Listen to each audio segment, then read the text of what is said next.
Саламатсыздар ма? Сыбайлас жемқорлыққа қарсы мәдениет негіздері атты пәннен бүгінгі таңда екінші тақырып. Сыбайлас жемқорлыққа қарсы іс-қимылдың шетелдік тәжірибесі.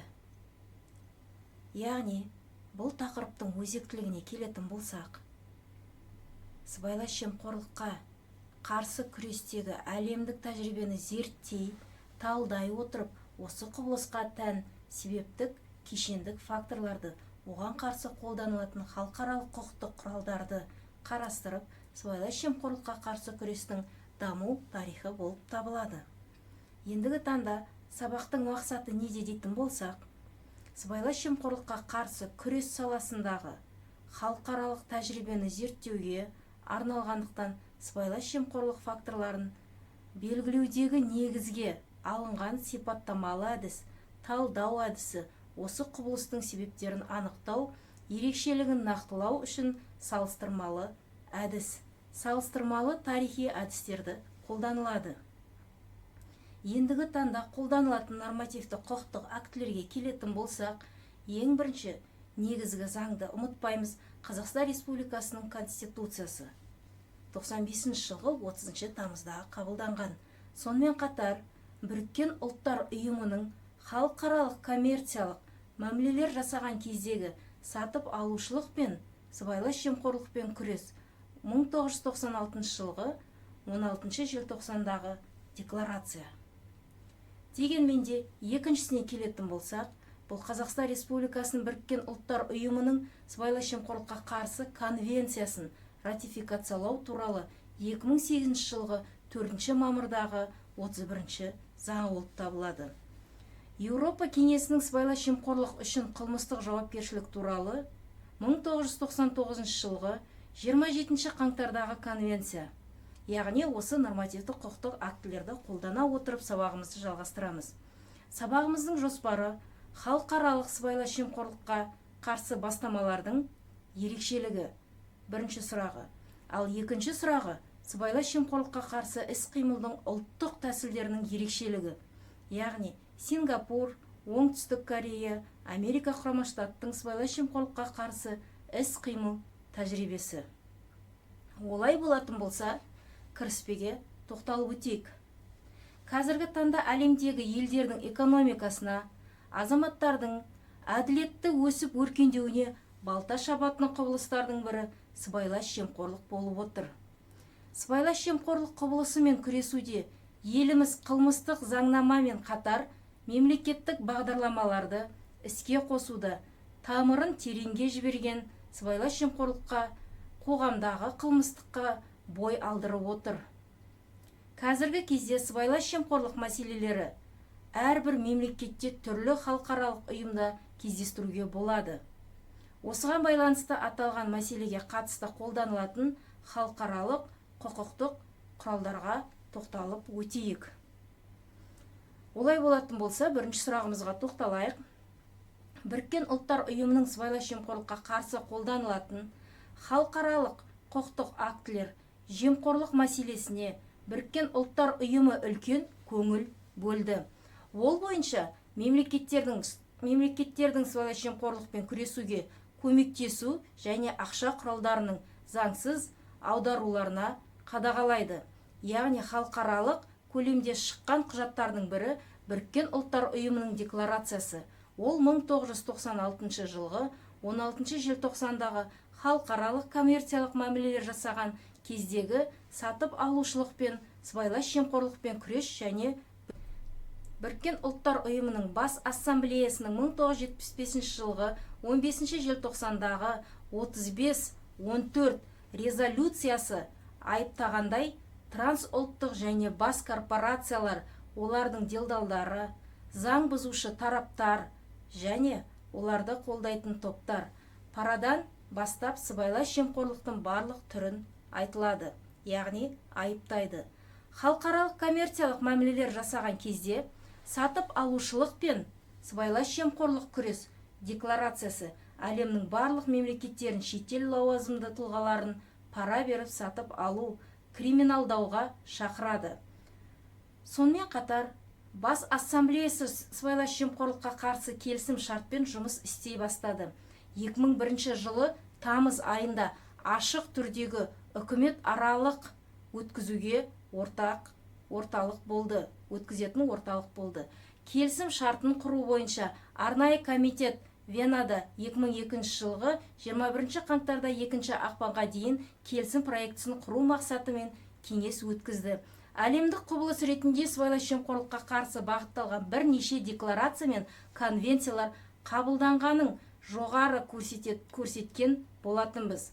Яғни, ұзақ дайындаудан кейін 2003 жылы Біріккен ұлттар ұйымы сыбайлас жемқорлыққа қарсы конвенцияны қабылдады. Қазақстан Республикасы Біріккен ұлттар ұйымының сыбайлас жемқорлыққа қарсы конвенциясын ратификациялау туралы 2008 жылы 4 мамырдың заңымен қабылданды. Осылайша біз 140 мемлекеттің құрамына кірдік. Яғни мұндай мәмілелермен бірге, ескертпелермен бірге ратификацияланды. Яғни Қазақстан Республикасы конвенциясы адам ұстап беру мәселелерінде конвенцияға басқа қатысушы мемлекеттермен ынтымақтастық үшін құқықтық негіз ретінде пайдаланды. Тағы басқалары үшін көрсетілді.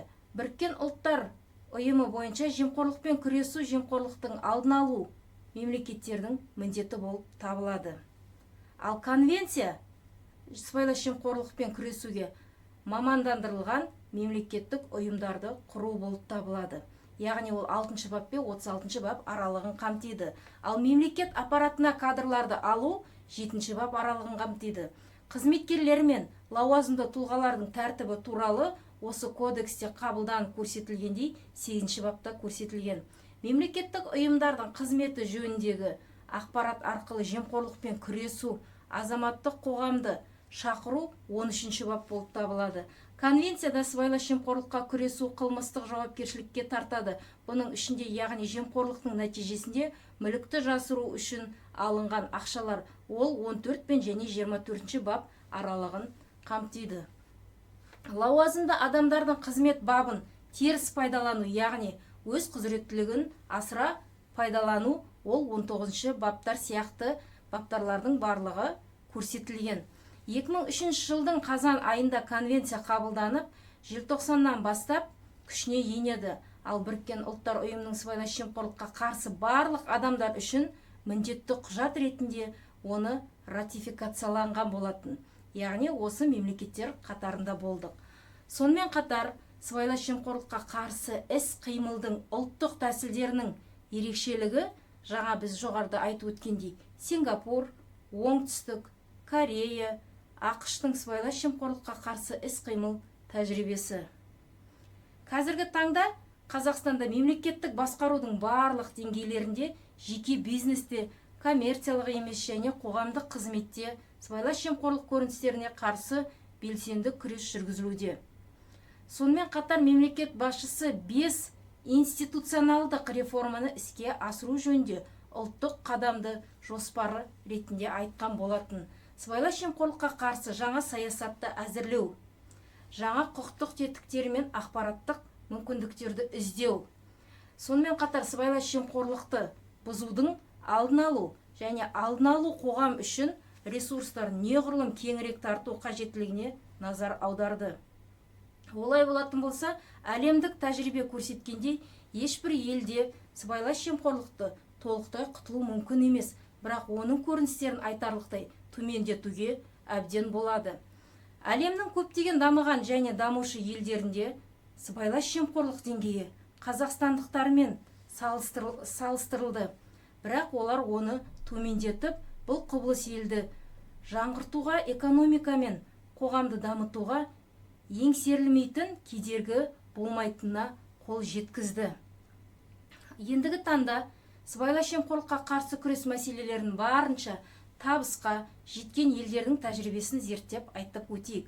Сондай-ақ Қазақстандағы сыбайлас жемқорлыққа қарсы іс-қимыл саласындағы озық тәжірибелерді қолдану мүмкіндігі зерделеу болып табылады.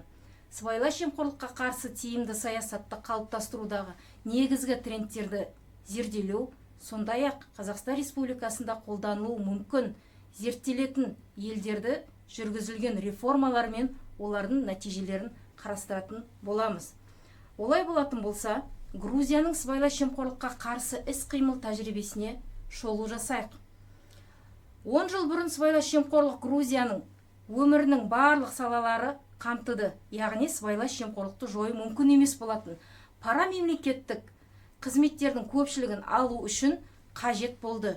Яғни жүргізуші куәлігі немесе төл құжатты алудан бастап, мүлік пен бизнеске тіркеуге, үй салуға немесе университетке түсуге дейін осындай парақорлық болған еді. Содан бері үкіметтің нөлдік төзімділік, яғни сондай саясатты қабылдаған шаралардың әртүрлі мемлекеттік қызметтердегі бейресми төлемдердің көлемін күрт қысқартты. Яғни бұл дүниежүзілік банк сарапшылары бүгінде көптеген көрсеткіштер бойынша Грузия еуроодақтық ең дамыған елдерді айтатын боламыз. Сонымен қатар осы елдер сыбайлас жемқорлыққа өте жақын болған деп түсіндіріледі. Ал Transparency International деген сыбайлас жемқорлықты қабылдау индексіне сәйкес келетін болсақ, 2004 жылы 85 орында болған Грузия, ал 2014 жылы Грузия осы 174 мемлекет арасында 50 орынды иеленді. Бұл жерде нені көріп тұрсыздар, яғни диаграмманы салыстырсақ болады. Ал Қазақстанда осы салыстыру мақсатын қарайтын болсақ, 2015 жылы 126 орында тұрдық. Бүгінгі таңда сыбайлас жемқорлық осы Грузияда сыбайластан ушығу арнайы органы болмаған болатын. Содан кейін осы Грузияның сыбайлас жемқорлыққа қарсы моделінің ерекшелігі сыбайлас жемқорлыққа қарсы саясатты әзірлеу үшін жеке орган, яғни сыбайлас жемқорлыққа қарсы күрес орган ашылды. Грузияның сыбайлас жемқорлыққа қарсы моделінің екінші маңызды сәті, ол сыбайлас жемқорлыққа қарсы күрес тек белгілі бір органдардың қызмет саласы бола алмайды. Сонымен қатар сыбайлас жемқорлыққа қарсы күресті барлық мемлекеттік органдар тартылады делінген. Әрбір министр өз министрлігінде сыбайлас жемқорлыққа қарсы күрес туралы жеке есеп береді. Осы орайда біз Грузияның жүргізілген реформаларының негізгі нәтижелеріне де көз жүгіртіп өтейік.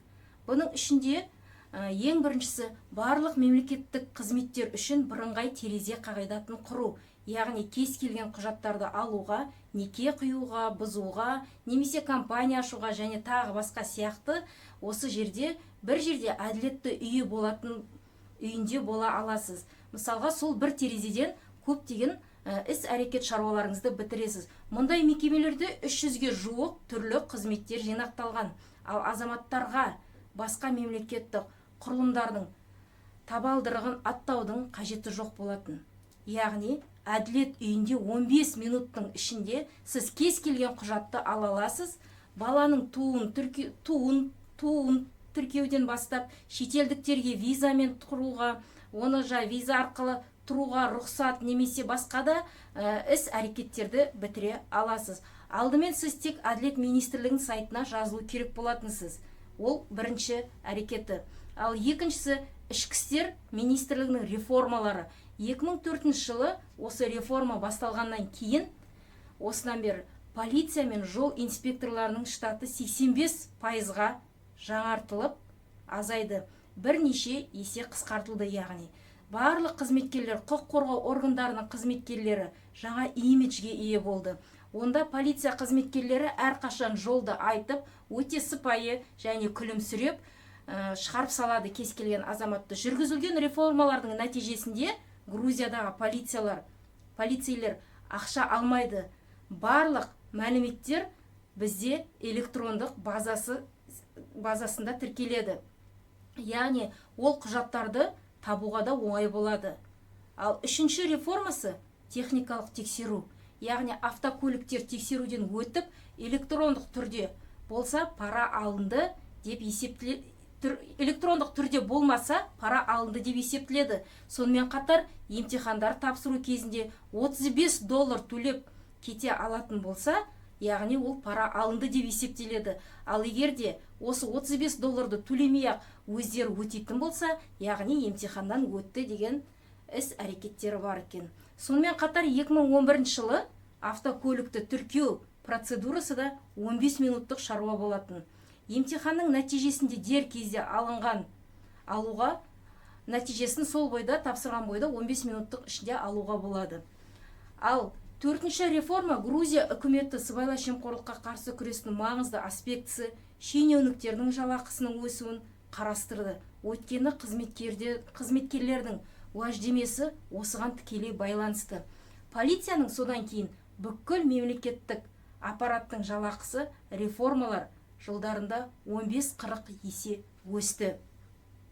Ал 5-ші реформаға келетін болсақ, осы реформалаудың бірінші кезеңінде министрліктер 18-ден 13-ке дейін, ведомстволар саны 52-ден 34-ке дейін азайды. Мемлекеттік аппаратқа кадрларды қабылдау меритократия қағидаты бойынша жүзеге асырылды. Яғни адамдар бір-бірімен ешқандай байланысы жоқ, туыстық байланысы жоқ, бір университетте оқымаған және тағы басқаларда ешқандай байланыс болмады.